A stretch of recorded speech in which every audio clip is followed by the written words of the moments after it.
Chapter 15. The dark forest seemed to shut behind as I entered the gateway of the deserted Hither town, against which my woodcutter friend had warned me, while inside the soft mist hung in the starlight like grey drapery over endless vistas of ruins. What was I to do? Without all black and cheerless, inside there was at least shelter. Wet and cold, my courage was not to be put down by the stories of a silly savage. I would go on whatever happened. Besides, the soft sound of crying, now apparently all about, seemed companionable, and I had heard so much of ghosts of late, the sharp edge of fear at their presence was wearing off. So in I went, up a broad, decayed street, its flagstones heaved everywhere by the roots of gnarled trees, and finding nothing save ruin, tried to rest under a wall. But the night air was chilly and the shelter poor, so out I came again, with the wailing and the shadows so close about now that I stopped, and mustered up courage, called aloud, "Hullo! You who weep there in the darkness, are you living or dead?" After a minute, from the hollows of the empty hearths around came the sad, little responsive echoes. "Are you living or are you dead?" It was very delusive and unsatisfactory, and I was wondering what to do next, when a slant of warmer wind came up behind me under the mist, and immediately little tongues of blue flame blossomed without visible cause in every darksome crevice, pale flickerings of miasmic light arising pallid from every lurking nook and corner in the black desolation, as though 1,000 lamps were lit by unseen fingers, and, knee-high, floated out into the thoroughfare, where they oscillated gently in airy grace, and then, forming into processions, began drifting before the tepid air towards the city centre. At once I thought of what the woodcutter had seen, but was too wet and sulky by this time to care. The fascination of the place was on me, and dropping into rear of the march, I went forward with it. By this time the wailing had stopped, though now and then it seemed a dark form moved in the empty doorways on either hand, while the mist, parting into gossamer before the wind, took marvellously human forms in every alley and lane we passed. Thus I, sodden giant, led by those elfin torches, paced through the city until we came to an open square with a great lumber of ruins in the centre, all marred and spoiled by vegetation, and here the lights wavered and went out by scores and hundreds, just as the petals dropped from the spent flowers, while it seemed, though it may have been only a wind in the rank grass, that the air was full of most plaintive sighs as each little lamp slipped into oblivion. The pile was a mass of fallen masonry, which, from the broken pillars all about, might have been a palace or a temple once. I pushed in, but it was as dark as Hades here, so, after struggling for a time in a labyrinth of chambers, chose a sandy recess with some dry herbage by way of bedding in a corner, and there, thankful at least for shelter, my night's wanderings came to an end, and I coiled myself down, ate a last handful of dry fruit, and, strange as it may seem, was soon sleeping peacefully. I dreamed that night that a woman, with a face as white as ivory, came and bent over me. She led a babe by either hand, while behind her were scores of other ones, with lovely faces, but all as pale as the stars themselves, who looked and sighed, but said nothing, and when they had stared their fill, dropped out one by one, leaving a wonderful blank in the monotony where they had been. But beyond that dream nothing happened. It was a fine morning when I woke again, and obviously broad day outside, the sunshine coming down through the cracks in the old palace roof, and lying in golden pools on the floor with dazzling effect. Rubbing my eyes and sitting up, it took me some time to get to my senses together, and at first an uneasy feeling possessed me that I was somehow dematerialized and in an unreal world. But a twinge of cramp in my left arm, and a healthy sneeze which frightened a score of bats overhead nearly out of their senses, was reassuring on this point, and rubbing away the cramp and staggering to my feet, I looked about at the strange surroundings. It was cavernous chaos on every side, magnificent architecture reduced to the confusion of a debris heap, only the hollow chambers being here and there preserved by massive columns meeting overhead.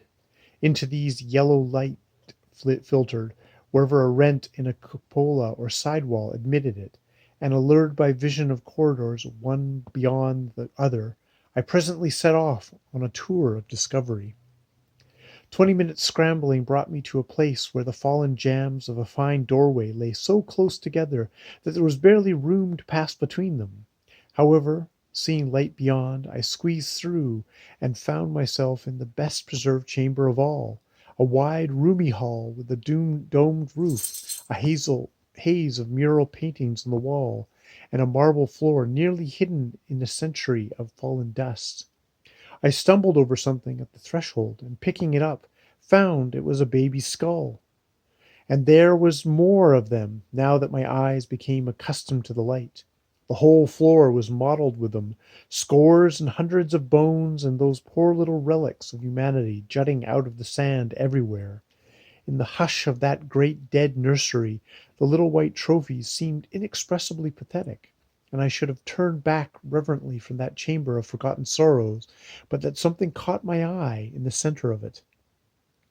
It was an oblong pile of white stone, very ill-used and chipped, wrist-deep in dust, yet when a slant of light came in from above and fell straight upon it, the marble against the black gloom beyond blazed like living pearl. It was dazzling, and shading my eyes and going tenderly over through the poor dead babes, I looked, and there, full in the shine, lay a woman's skeleton, still wrapped in a robe of which little was left save the hard gold embroidery.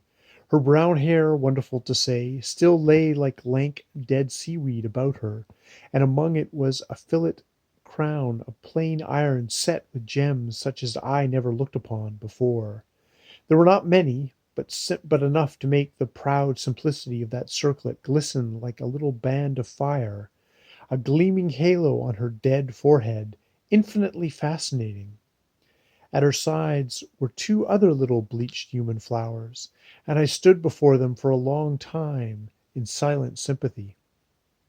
Could this be Queen Yang, of whom the woodcutter had told me? It must be. Who else? And if it were, what strange chance had brought me here, a stranger, yet the first to come since her sorrow from her distant kindred? And if it were, then that fillet belonged of right to Heru, the last representative of her kind.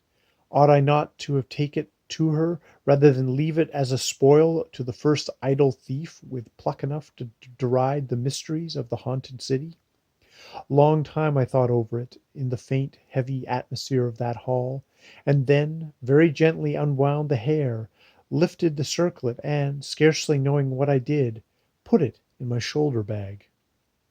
After that I went more cheerfully into the outside sunshine, and setting my clothes to dry on a stone, took stock of the situation. The place was, perhaps, not quite so romantic by day as by night, and the scattered trees, matted by creepers, with which the whole were overgrown, prevented anything like an extensive view of the ruined city being obtained.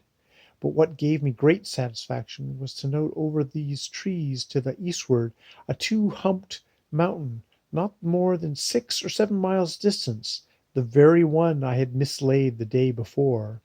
Here was reality and a chance of getting back to civilization. I was glad as if home were in sight, and not, perhaps, the less so because the hill meant villages and food, and you have doubtless lunched well and lately will please bear in mind I had nothing since breakfast the day before, and though this may look picturesque on paper, in practice it is a painful item in one's programme. Well, I gave my damp clothes but a turn or two more in the sun, and then, arguing that from the bare ground where the forest ended halfway up the hill, a wide view would be obtained, hurried into my garments, and, setting off thither right gleefully. A turn or two down the blank streets, now prosaic enough, an easy scramble through a gap in the crumbling battlements, and there was the open forest again, with a friendly path well marked by the passage of those wild animals who made the city their lair, trending towards my landmark. A light breakfast of soft green nuts plucked on the way, and then the ground began to bend upwards and the wood to thin a little. With infinite ardor, just before midday I scrambled on to a bare knoll on the very hillside, and fell exhausted before the top could be reached. But what were hunger or fatigue to the satisfaction of that moment? There was the sea before me, the clear, strong, gracious sea, blue leagues of it, furrowed by the white ridges of some distant storm. I could smell the scent of it even here, and my sailor heart rose in pride at the companionship of that alien ocean. Lovely and blessed thing! How often I have turned from the shallow trivialities of land and found consolation in the strength of your stately solitudes! How often have I turned from the tinselled presence of the shore, the infinite pretensions of dry land that make life a sorry, hectic sham, and found in that black bosom of the Great Mother solace and comfort!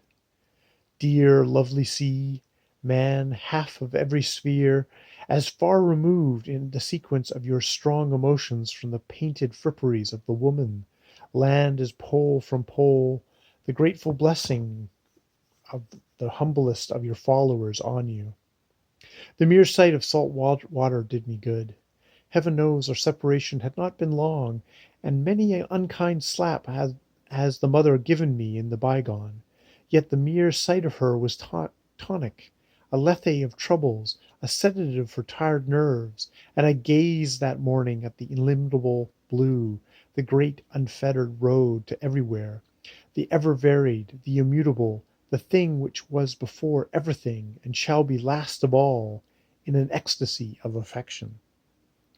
There was also other satisfaction at hand.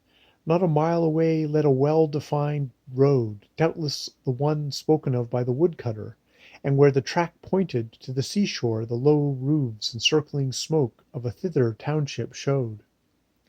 There I went hot-footed, and, much too hungry to be nice in formality, swung up to the largest building on the waterside quay, and demanded breakfast of the man who was lounging by its doorway chewing a honey reed. He looked me up and down without emotion, then falling into the common mistake, said, "This is not a hostel for ghosts, sir. We do not board and lodge phantoms here. This is a dry fish shop." "Thrice blessed trade," I answered. "Give me some dried fish, good fellow, or, for that matter of that, dried horse or dog, or anything mortal teeth can bite through, and I will show you my tastes are altogether mundane." But he shook his head.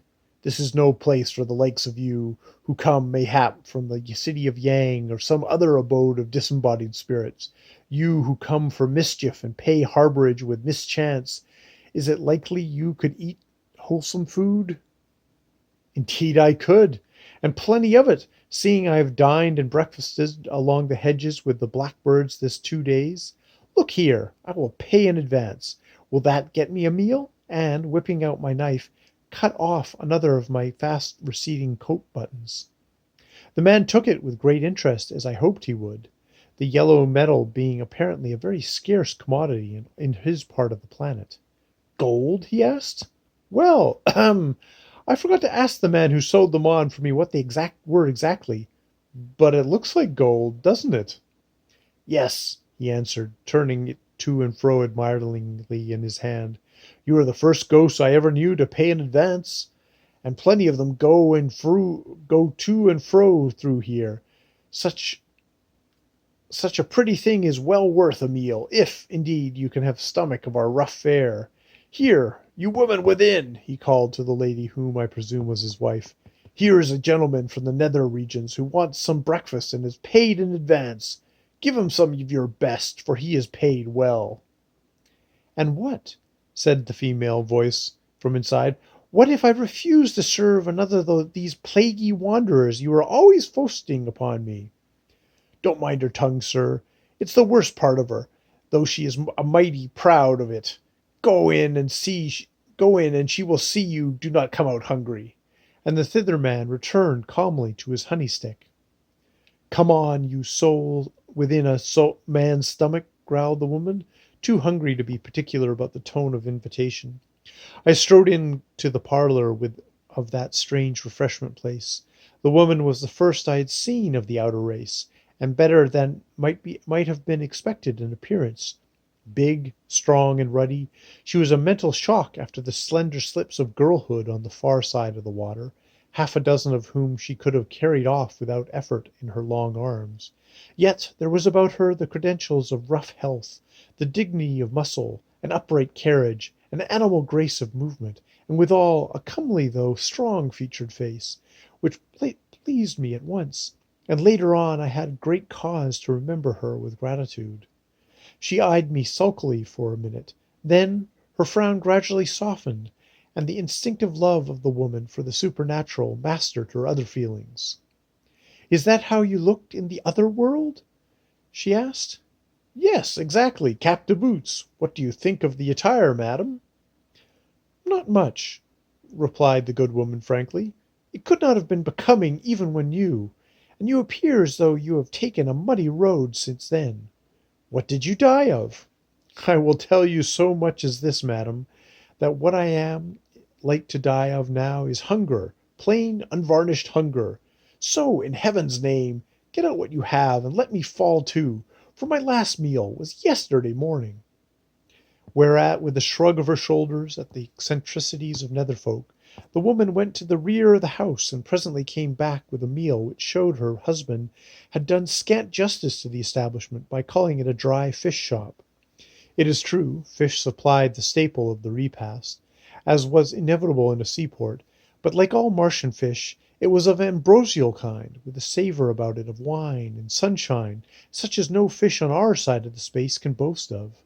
Then there were cakes, steaming and hot, vegetables which fitted into the previous course with exquisite nicety, and, lastly, a wooden tankard of the invariable thither beer to finish off. Such a meal as a hungry man might consider himself fortunate to meet with any day. The woman watched me eat with much satisfaction, and when I had answered a score of artless questions about my previous state, or present condition, and prospects, more or less to her satisfaction, she supplied me in turn with some information which was really valuable to me that just then. I learned that Arhap's men, with the abducted Haru, had passed through this very port 2 days before, and by this time were probably in the main town, which, it appeared, was only about 12 hours' rowing up the salt-water estuary outside. Here was news! Haru, the prize and object of my wild adventure, close at hand and well. It brought a whole new train of thought, for the last few days had been so full of the stress of travel, the bare, hard necessity of getting forward, that the object of my quest, illogical as it may seem, had gone into the background before these things.